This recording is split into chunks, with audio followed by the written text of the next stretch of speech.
Lesson number 5, Wednesday, October 26.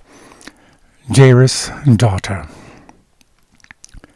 The resurrections prior to Jesus' own death and resurrection were not limited to any specific ethnic group or social class. Moses was perhaps the greatest human leader of God's people ever. By contrast, the poor Phoenician widow was not even an Israelite. The Shunammite woman was prominent in her community. The widow of Nain had only one son upon whom she was probably dependent. In contrast, Jairus was a ruler of the synagogue, probably in Capernaum. Regardless of their different cultural backgrounds or social status, all of them were blessed by God's life-giving power. Mark 5:21-24 and 35-43 reads as follows. When Jesus went back across to the other side of the lake, a large crowd gathered around him on the shore. A leader of the local synagogue, whose name was Jairus, came and fell down before him, pleading with him to heal his little daughter. "She's about to die," he said in desperation. "Please come and place your hands on her. Heal her so she can live." Jesus went with him, and the crowd thronged behind.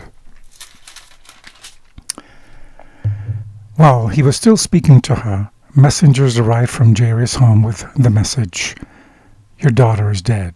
There's no use troubling the teacher now." But Jesus ignored the comments and said to Jairus, "Don't be afraid, just trust me." Then Jesus stopped the crowd and wouldn't let anyone go with him except Peter and James and John. When they came to the home of the synagogue leader, Jesus saw the commotion and the weeping and wailing. He went inside and spoke to the people. "Why all this weeping and commotion?" he asked. "The child isn't dead.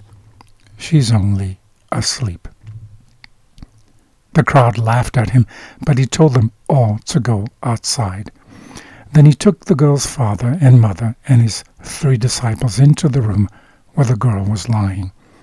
Holding her hand, he said to her, "Get up, little girl." And the girl, who was 12 years old, immediately stood up and walked around. Her parents were absolutely overwhelmed. Jesus commanded them not to tell anyone what had happened, and he told them to give her something to eat. What can we learn about death from Christ's words, "The child is not dead, but sleeping"? Jairus' 12-year-old daughter was lying deathly sick at home, so he went to Jesus and begged him to come to his home and lay his healing hands on her. But before they could get there, someone already brought the sad news. "Your daughter is dead. Why trouble the teacher any further?" Then Jesus said to the grieving father, "Do not fear, only believe." Indeed, all the father could do was trust totally in God's intervention. Arriving at the house, Jesus said to those who gathered there, "Why do you make a commotion and weep? The child is not dead, but sleeping." They ridiculed him because, number 1, they knew that she was dead, and 2, they did not grasp the meaning of his words. The SDA Bible Commentary, Volume 5, page 609 says, "The comforting metaphor by which sleep stands for death seems to have been Christ's favorite way of referring to this experience. Death is a sleep, but it is a deep sleep from which only the great life-giver can awaken one, for he alone has the keys to the tomb." After the resurrection of this girl, those who saw it were overcome with amazement. No wonder, for now, death is final, absolute, and seemingly irreversible. To have seen something like this with their own eyes surely must have been an amazing, life-changing experience. Jesus' words, "Do not fear, only believe," are still meaningful for us today. How can we learn to do that even amid fearful situations, which are the most important times to keep believing? From the book The Desire of Ages, page 342 and 343, it says, "While they were still on the way, a messenger pressed through the crowd, bearing to Jairus the news that his daughter was dead, and it was useless to trouble the master further. The word caught the ear of Jesus. 'Fear not,' he said, 'believe only, and she shall be made whole.'" Jairus pressed closer to the Savior, and together they hurried to the ruler's home.